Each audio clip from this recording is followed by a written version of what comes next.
Babu kaifa kana kalamu Rasulullah sallallahu alaihi wasallam. Cara bicara Rasulullah sallallahu alaihi wasallam.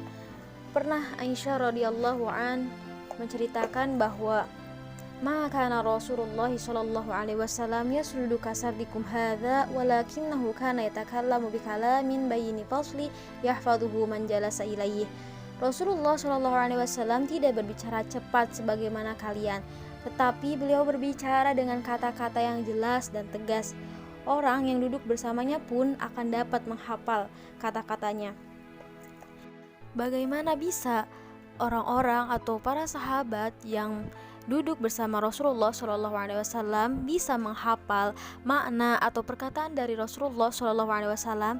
Ternyata Rasulullah SAW menerapkan metode dengan 3 kali pengulangan atau biasa kita sebut dengan murojaah, seperti yang telah Rasulullah SAW terapkan ketika datang seorang laki-laki menghampiri beliau yang bertanya kepada Rasulullah SAW, yaitu, "Ya Rasulullah, siapakah orang yang harus dihormati?" Rasulullah SAW pun menjawab, "Ibumu." "Lalu siapa lagi ya Rasulullah?" "Ibumu." "Lalu siapa lagi ya Rasulullah?" "Ibumu." "Lalu siapa lagi ya Rasulullah?" "Bapakmu."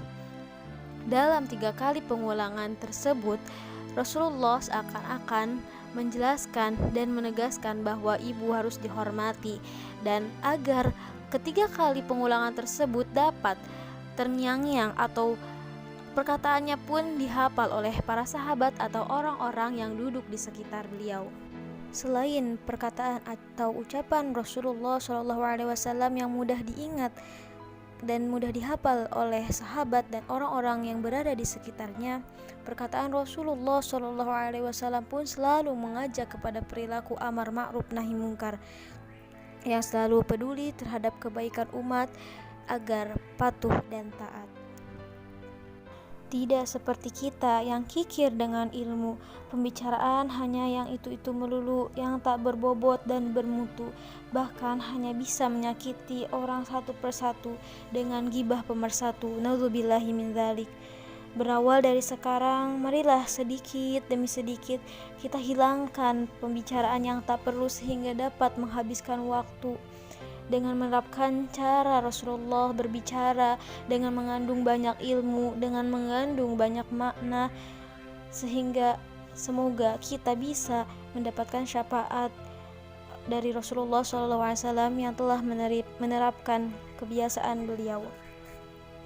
Selain gaya berbicara Rasulullah SAW yang patut ditiru dan diikuti oleh kita selaku umat Rasulullah SAW, adapun cara tertawa Rasulullah SAW, Jabir bin Samurah radhiyallahu an bercerita, "Wa kana la yadhakuka illa tabassuma." Beliau tidak tertawa kecuali tersenyum. Islam memang mensyariatkan kaum muslim untuk banyak tersenyum karena senyum juga merupakan sedekah. Tetapi Islam juga melarang banyak tertawa karena segala sesuatu yang berlebih-lebihan atau melampaui batas akan membuat hati menjadi mati. Jika hati mati, tak akan bisa menerima peringatan Al-Quran dan tak akan mau menerima nasihat manusia. Dengan hati yang mati, manusia diibaratkan sebagai bangkai berjalan. Aisyah radhiyallahu an, istri dari Nabi Muhammad SAW, tak pernah melihat Rasulullah terbahak-bahak hingga kelihatan tenggorokan beliau. Beliau hanya tersenyum dengan melihatkan sedikit gigi beliau. Semoga cara Rasulullah berbicara, cara Rasulullah tertawa bisa diterapkan oleh kita sebagai umat dari Rasulullah SAW dalam berinteraksi. Amin ya rabbal alamin.